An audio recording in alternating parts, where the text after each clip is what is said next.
옛날 옛적 충주의 깊은 산속에는 팔개혈이라는 신비로운 공간이 있었다. 팔개혈은 8개의 깊은 동굴이 마치 하늘의 별자리를 닮은 모양으로 배열되어 있어 마을 사람들은 그곳을 신령한 공간으로 여겼다. 팔개혈에는 신비한 에너지가 흐른다고 전해졌고 마을 사람들은 필요한 일이 있을 때마다 그곳에 찾아가 기도를 드렸다. 팔개혈의 전설은 어느 날 탐욕스러운 관리가 이곳을 차지하려고 하면서 시작되었다.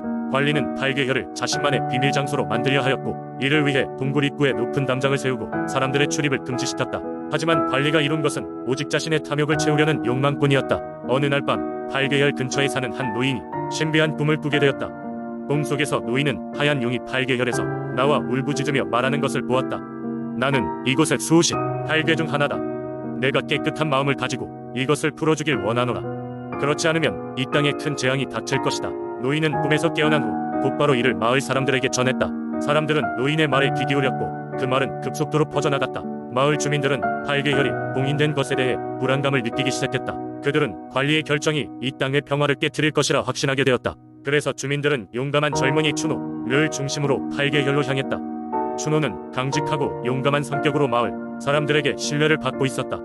팔개혈에 도착한 춘호와 주민들은 강한 결심으로 담장을 부수고 봉인된 팔개혈을 다시 열었다. 그 순간 갑자기 하늘에서는 밝은 빛이 뿜어져 나왔고 팔개혈에서는 아름다운 음악 소리가 흘러나왔다.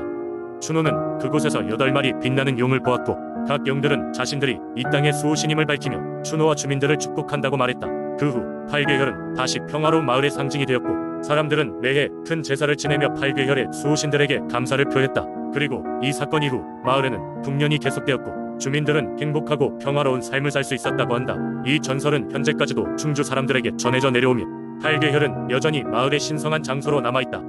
두 번째 이야기. 옛날 영암의 한 마을에는 세월의 흔적이 가득한 커다란 느티나무가 우거진 숲이 있었다. 이 나무들 사이에는 사람들의 보이지 않는 믿음을 이끌어내는 신비로운 장소가 있었으니 이를 선앙당이라 불렀다. 선앙당은 마을의 수호신이 머무는 곳으로 여겨졌다.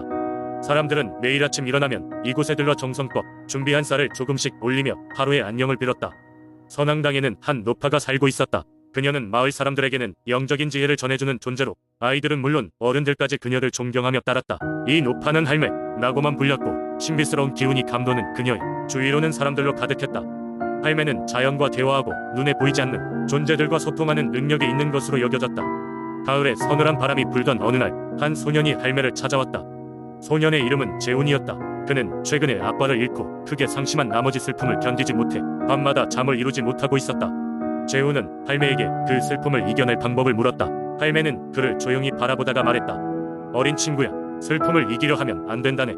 그저 자연스럽게 느끼고 흘려보내렴. 그 슬픔 역시 내 안에 있는 소중한 감정이니까.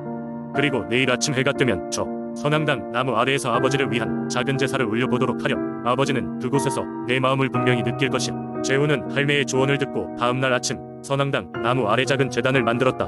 조심스럽게 아빠와 함께 찍은 사진을 매달고 아버지가 좋아하셨던 음식들을 준비하여 올렸다. 그리고 눈을 감고 아버지를 향한 생각을 고요히 전했다. 기묘하게도 그 순간 부드러운 바람이 재훈을 감싸 안았다. 마치 아버지가 곁에서 지켜보고 있는 듯한 따뜻함이 느껴졌다. 그 뒤로 재훈은 매주 선앙당을 찾아가 아버지에게 하루의 이야기를 전했다. 슬픔은 조금씩 작아졌고 대신 따뜻한 기억들이 그 자리를 채웠다. 마을 사람들은 재훈의 변화에 놀랐고 할매의 신비로운 능력에 다시금 경의를 표했다. 선앙당은 그날 이후로 더욱 많은 사람들의 발걸음이 이어졌고 잊히지 않는 마을의 신앙으로 자리 잡았다. 사람들은 자신의 이야기를 선앙당에 올리고 그의 영혼과 대화하고 있었다. 그리고 할매는 서서히 모습을 감췄다. 언제부턴가 선앙당을 찾아와 할매를 찾는 사람들에게 마을 사람들은 이렇게 말했다. 할매는 이제 선앙당의 나무와 하나가 되었어요. 당신들도 자신의 이야기를 그 나무에게 전해보세요. 할매는 그곳에서 들으실 겁니다. 이렇게 영암의 선앙당은 세월이 흐르고 시대가 바뀌어도 변치 않는 믿음의 장소로 소중히 보존되고 있었다. 세 번째 이야기. 옛날 옛적 충청남도 홍성이라는 아름다운 마을이 있었습니다. 이 마을은 푸른 산과 맑은 물이 흐르는 풍경으로 유명했지만 그보다 더 신비한 것은 마을 중앙에 자리 잡은 용마루 산이었습니다. 이 산은 마을 사람들에게 신성한 장소로 여겨졌으며 그곳에는 과거부터 전해 내려오는 특별한 전설이 하나 있었습니다. 100년도 더 된 이야기입니다. 마을 사람들이 처음 이 땅에 자리 잡았을 때 용마루 산은 이미 그곳에 웅장하게 서 있었습니다. 마을 사람들은 산천을 지키며 평화롭게 살기를 원했고 그 과정에서 산을 신성하게 여겼습니다. 그러던 어느 날 마을에 가뭄이 찾아왔고 사람들은 크게 걱정하기 시작했습니다. 메마른 논과 밭은 사람들이 얼굴에 그림자를 드리웠고 아이들의 웃음소리가 사라질 정도로 고통스러웠습니다. 어느 날 밤 한 노파가 마을 회관으로 찾아왔습니다. 그녀는 마을 사람들에게 용마루 산이 정상에 오르면 신령한 여신을 만날 수 있다는 오래된 전설을 이야기했습니다. 그녀의 말에 따르면 그 여신은 물과 바람을 다스릴 수 있는 힘을 가지고 있으며 사람들에게 도움을 줄 수 있다고 했습니다. 그러나 산의 정상에 오르는 길은 위험했기 때문에 지금까지 아무도 도전하지 않았다는 것입니다. 마을 사람들은 회의를 거듭한 끝에 젊고 용맹한 청년 한 명을 뽑아 산 정상에 오르기로 결정했습니다. 그 청년의 이름은 수현이었습니다. 수현은 자신을 믿고 보내준 마을 사람들이 기대에 부응하기 위해 떠날 준비를 했습니다. 그는 여신께 드릴 소박한 선물 몇 가지를 챙겨들고 용감히 산을 오르기 시작했습니다. 용마루 산은 생각했던 것보다 더 험난한 산세를 자랑했습니다. 가파른 바위 절벽과 깊은 계곡, 무성한 숲의 장애물들에도 불구하고 수현은 포기하지 않았습니다. 며칠이 지나고 마침내 그는 산 정상에 도달했습니다. 그곳에는 아름다운 연못과 고요한 숲이 펼쳐져 있었고 바로 그곳에 여신이 나타났습니다. 그 여신은 상상을 초월하는 아름다움을 지니고 있었습니다. 그녀의 피부는 비단처럼 반짝였고 눈빛은 별처럼 빛났습니다. 여신은 수연을 반갑게 맞이하며 그의 용기와 마을에 대한 사랑을 지하했습니다.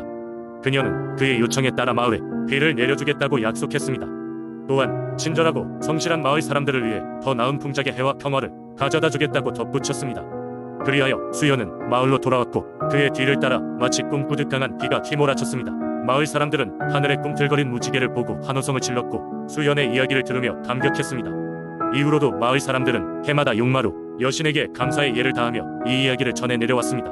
그렇게 용마루 여신은 홍성 사람들의 마음속에 평화와 풍요의 상징으로 남아 오랫동안 사랑받고 있었습니다. 네 번째 이야기. 옛날 옛적 서산의 깊은 산자락에 두룡산이라는 이름의 신비로운 산이 있었다. 이 산은 그리 높거나 웅장하지 않았지만 그곳에 사는 마을 사람들에게는 신성한 장소로 여겨졌다. 두룡산에는 신선이 살고 있다고 전해졌고 특히 가을이 되면 신선이 마을에 풍요로움을 가져다 준다는 믿음이 있었다. 마을 사람들은 매년 가을이 되면 두룡산 산자락에 작은 제단을 만들고 신선에게 풍년을 기원하며 제사를 지냈다. 이 축제는 두룡제라고 불렸고 마을 사람들은 가족과 함께 모여 다양한 음식을 나누며 하루를 즐기곤 했다. 두룡제는 단순한 축제가 아니라 공동체의 결속을 다지는 중요한 행사였다. 어느 해 가을 처음 두룡제를 준비하기 위해 고참들이 산에 오르던 중 무언가 독특한 것을 발견했다. 그들은 산 정상 부근에서 하얀 구름에 쌓인 두 마리의 용상이 하늘로 올라가는 꿈을 꾸었다. 두 용 중 한 마리는 검은색, 다른 한 마리는 푸른색을 띠고 있었다. 산 아래에서 우연히 이 광경을 목격한 한 노인이 이를 마을에 알렸을 때 마을은 흥분으로 가득 찼다.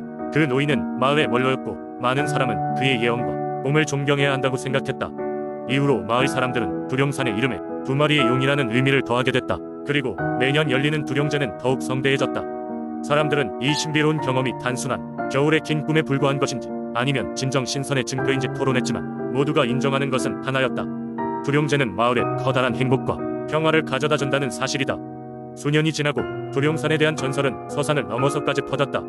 멀리서 온 나그네와 상인들도 이 축제에 참가하려고 했고 마을은 더욱 번영을 이루게 되었다. 두룡제는 이제 교역과 문화를 교류하는 중요한 장으로 자리 잡았고 두룡산은 단순한 산을 넘어 마을의 정체성과 역사의 중심이 되었다. 마을 사람들은 산을 정기적으로 올라가 두 마리 용의 은총을 기원하며 변함없는 존경을 표시했다. 추운 겨울날에도 산을 오르며 용의 전설을 새기고 그 믿음은 세월이 흘러도 변치 않았다.